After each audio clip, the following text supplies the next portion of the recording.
Hello, welcome back. Another week has gone and passed. This vlog is a little bit late because nothing really noteworthy happened during the week. Normally I record these on Friday, but nothing really happened Saturday through Friday.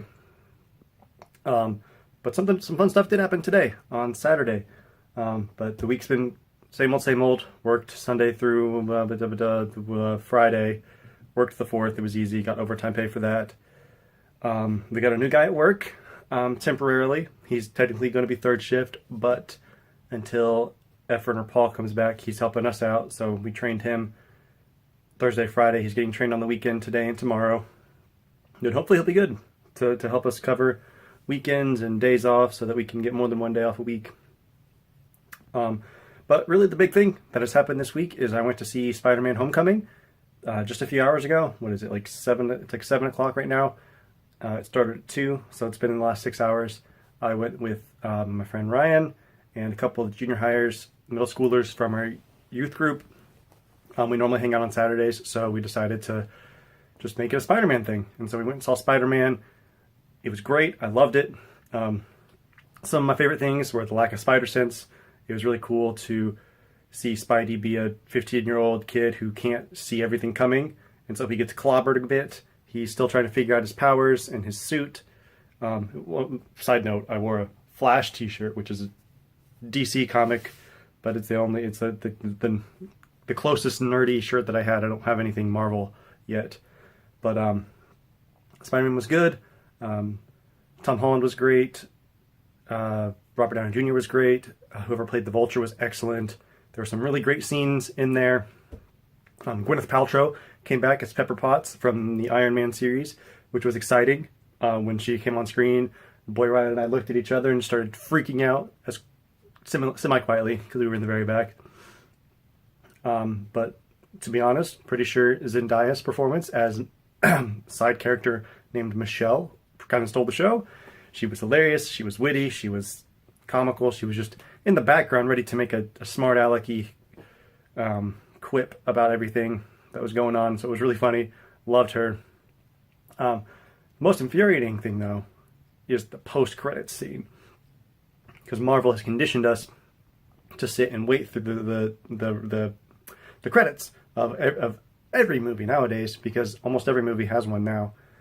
And so there were 2 post-credit scenes. One was kind of an epilogue to this film, introducing another character, well, highlighting a character who appeared earlier and revealing who he is, and hinting at future Spider-Man sequels. But then the second one was just kind of like a sarcastic kind of jab to the Marvel fans from Marvel Studios, or that's kind of how I see it, because they knew exactly what they were doing.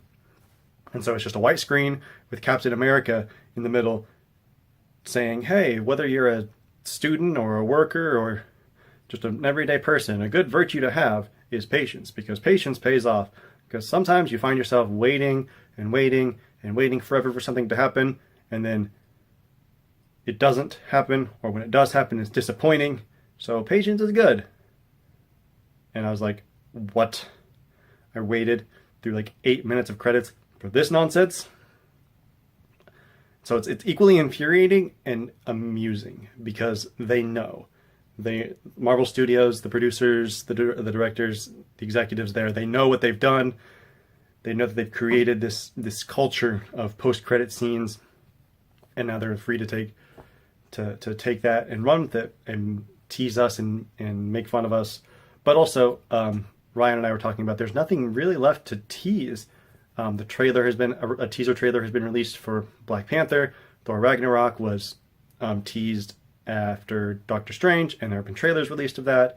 Infinity War 1 and 2 haven't barely begun production, so there's not much to tease about them. And there's nothing really major to tease in the Marvel Cinematic Universe, so it makes sense. There's nothing to really talk about for them. But then after the film, which was great, again, we went and got ice cream and talked about how much we liked it, how much we liked. The conversation diverted, but then we came back and we talked about authority and how there's this throughout the film, and even throughout some other superhero films. Well, sorry, check that off. Notification came up on my phone. Anyway, as I was saying, there is a pervasive attitude of rebelling against culture. And we talked about that and what that means and how that's bad and why we do it, but also how, like, while we should respond to authorities properly, authorities should treat us responsibly too, because they have responsibility. They have to take care of us. And so we talked about that a little bit.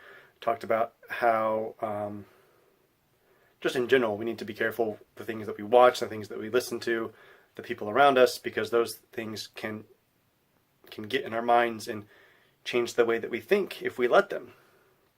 And so we enjoyed our ice cream. We enjoyed good conversation. Dropped the kids off. Ryan actually drove to my house, so we came back to my house and chatted briefly, and then he left. And then, unfortunately, guys, the night was awesome, but probably the highlight of my day was getting another letter from my super awesome pen pal, Ms. Cheyenne Chaplin, who's pursuing a PhD in organic chemistry at University of Pennsylvania in Philadelphia, Pennsylvania. She's awesome. I love her. I both her. I miss her face. I want to go visit her sometime. But in the meantime, I have a letter to read and to respond to. And aside from that, I have a bunch of other stuff that needs to get done. So it was a fun day. A fun day off after a week of work leading into another week of work. So I'll see you guys next week. Maybe something cool will happen. Maybe I'll finally start making a list of things to talk about. We'll see. But until then, peace out.